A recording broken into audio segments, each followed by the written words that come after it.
pemecahan masalah. Di nomor 4 ini kita sudah memberikan kepada siswa untuk melakukan penyelidikan dan memecahkan masalah dari masalah nomor 1 gitu ya yang disajikan. Nah, di nomor 5 kita ini sama-sama mengevaluasi dan menganalisis ya ini bisa sama-sama dengan gurunya atau kemudian dikembalikan lagi ke siswa gitu ya untuk saling menganalisis ya window shopping dan sebagainya. Ini bisa gitu ya Bapak dan Ibu. Jadi eh, kita ingin melihat Bapak dan Ibu melakukan proses-proses kreatif bagaimana membimbing eh, siswa Bapak dan Ibu dalam melakukan pembelajaran berbasis masalah gitu ya. Jadi proses kreatif Bapak dan Ibu merancang pembelajaran berbasis masalah ini kita ingin melihat di situ. Ini yang PBL, jadi ada 5 langkah. Kemudian, nah ini, oh ya kita menggunakan 5 langkah yang dari AREN gitu ya. Kemudian PJBL, nanti pasti Bapak dan Ibu ada banyak langkah. Bu, menurut referensi yang ini, langkahnya ada 6 seperti ini. Ini langkahnya mana gitu. Nah, silahkan Bapak dan Ibu ya gitu ya yang paling penting sih bisa dipertanggungjawabkan gitu sebetulnya langkah-langkah yang dikemukakan itu tadi. Jadi kalau mau menggunakan 5 langkah yang itu ya gunakan 5 langkah yang ini yang tadi gitu ya PBL. Nah ini juga sama PJBL Bapak dan Ibu. Jadi di PJBL ini sama ya. Jadi mulai dengan masalah juga gitu ya. Cuman nanti bedanya di langkah kedua gitu ya. Kalau yang tadi kan mengorganisasi siswa, kalau ini mengenalkan masalah, tetapi kemudian meminta siswanya untuk merencanakan eh, atau mendesain gitu ya, rancangan proyek gitu. Nah, kalau yang tadi kan bertujuan memecahkan masalah. Kalau yang ini berarti bertujuan untuk membuat suatu proyek gitu tertentu. Nah, ini. Jadi nanti Bapak dan Ibu harus memilah gitu ya materi apa yang memang bisa diproyekkan, materi apa yang bisa di PBL-kan. Sebenarnya kalau PBL lebih banyak bisanya gitu ya, tapi kalau pembelajaran berbasis proyek biasanya itu adalah hal-hal yang sifatnya spesifik nanti yang memerlukan proses kreativitas gitu ya. Nah, ini Bapak dan Ibu harus berpikir kira-kira proyeknya apa gitu ya gitu. Nah, proyek bisa proyek dalam bentuk karya atau sebetulnya proyek yang sifatnya proyek sosial gitu ya. Jadi kalau saya tuh kebayangnya misalnya si siswa itu mengadakan proyek amal apa gitu ya. Nah, itu juga adalah proyek gitu ya, eksperimen sosial. Itu bisa gitu ya. Jadi atau mengadakan proyek untuk membersihkan musola misalnya di kota mereka gitu ya. Itu kan proyek sosial juga selain nanti proyek-proyek yang sifatnya mereka mendesain memang ada karyanya gitu ya. Itu juga. Bisa ini mendesain rancangan proyek, kemudian meminta siswa menyusun jadwal proyeknya, lalu meminta siswa untuk melaksanakan monitoring proyeknya, menguji atau mempresentasikan proyeknya, sama nanti mengevaluasi dan atau merefleksi hasil proyeknya itu. Nah, bagaimana Bapak dan Ibu di RPP tadi meminta siswa gitu ya untuk melakukan pekerjaan-pekerjaan proyeknya ini. Itu kita ingin melihat ya. Kemudian yang keempat itu adalah modul DBL. Modul DBL ini adalah desain based learning ya.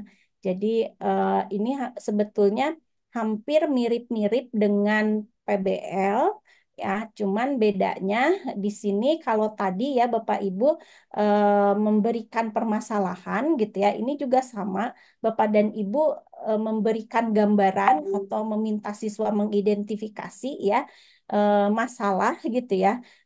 Dan tujuan dari kenapa sih kita harus memecahkan masalah tadi gitu ya, ada itu. Lalu kalau di sini siswanya kemudian mengumpulkan informasi ya. Jadi eh, diberikan masalah, tetapi diberikan tujuan apa tujuannya kenapa masalah tadi harus dipecahkan gitu ya. Nah, terus minta siswa mengumpulkan informasi. Ini bisa dikumpulkan informasinya. Kalau sekarang mah ya ini maaf ya bisa bisa mencari melalui eh, media internet, tetapi di sini Bapak dan Ibu hati-hati kalau menyuruh siswa mencari googling aja gitu ya. Silahkan googling. Nah, itu adalah perintah-perintah seperti itu nantinya akan membawa siswa pada googling-googling yang lain. Jadi sebaiknya ketika meminta siswa untuk mengumpulkan informasi, ini Bapak dan Ibu juga menyertakan link-link mana yang valid atau link-link mana yang mereka bisa akses gitu ya. Maka di sini disebutnya mengumpulkan informasi atau input gitu ya. Jadi kita memberikan link-link mana yang bisa diakses oleh siswa. Nah, selanjutnya dari tadi gitu ya memperkenalkan mereka berbagai informasi tadi, mana kira-kira yang bisa menjadi solusi alternatif-alternatif solusinya gitu ya lalu memilih solusinya. Nah, dari pilihan mereka terhadap solusi itu, mereka membangun satu prototip ya yang baru. Jadi kayak membuat karya atau mencobakan gitu ya alternatif solusinya tadi. Lalu selanjutnya adalah mengevaluasi. Jadi kalau yang design based learning ini lebih miripnya memadukan antara si PBL dengan PJBL gitu ya Bapak dan Ibu. Ini eh, selanjutnya ini kalau ini lebih gampang sebetulnya Bapak dan Ibu ya. Bapak dan Ibu bebas gitu ya. Diberikan kebebasan untuk merancang ya. Tidak harus selalu pakai PBL, tidak harus selalu pakai PJBL, tidak harus selalu pakai DBL. Bapak dan Ibu merancang dengan gaya Bapak dan Ibu, tetapi Bapak dan Ibu harus mengidentifikasi di kegiatan inti yang Bapak Ibu berikan kepada siswa. Yang pertama adalah Bapak dan Ibu harus mengintegrasikan teknologi di situnya gitu ya. Nanti teknologi apa yang Bapak Ibu integrasikan di situ.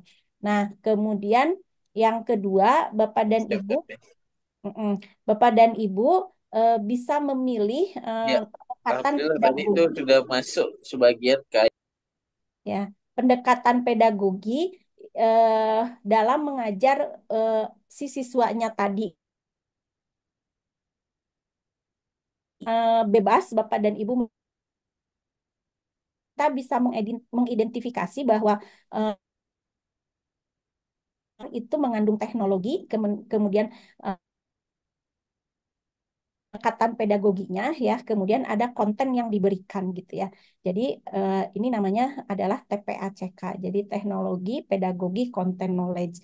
Sebetulnya Bapak dan Ibu ketika Bapak dan Ibu menyajikan pembelajaran dengan pola-pola yang LK8, LK7 gitu, yang LK6 ini sudah mengandung TPCK juga gitu ya. Cuman kalau di sini lebih fokusnya bahwa nanti di serangkaian yang Bapak Ibu berikan itu harus mengandung eh, tadi mengandung adanya teknologi di sana gitu. Diinsertkan teknologi. Ya kalau konten pasti karena Bapak Ibu ngajar fikih, apa ngajar akidah akhlak gitu ya. Kemudian ngajar Al-Qur'an hadis. Nah, itu kontennya. Kalau pedagogi berarti cara ngajarnya gitu ya. Runutan bagaimana Bapak Ibu nanti memberikan kontennya itu. Jadi kalau di sini yang dipentingkan adalah satu insert dengan teknologinya, yang kedua bagaimana cara Bapak dan Ibu mendeliver kontennya tadi gitu ya. Itu tapi gayanya bebas gitu ya. Kegiatan intinya dibebaskan.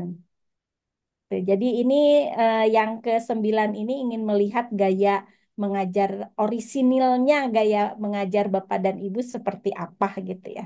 Itu lewat TPCK itu tadi. Oke, ada pertanyaan Bapak dan Ibu untuk LK 9, 8, 7, dan 6 modul ajar, membuat modul ajar. Kalau ada, mangga silahkan. Izin bertanya, Bu. Boleh silahkan.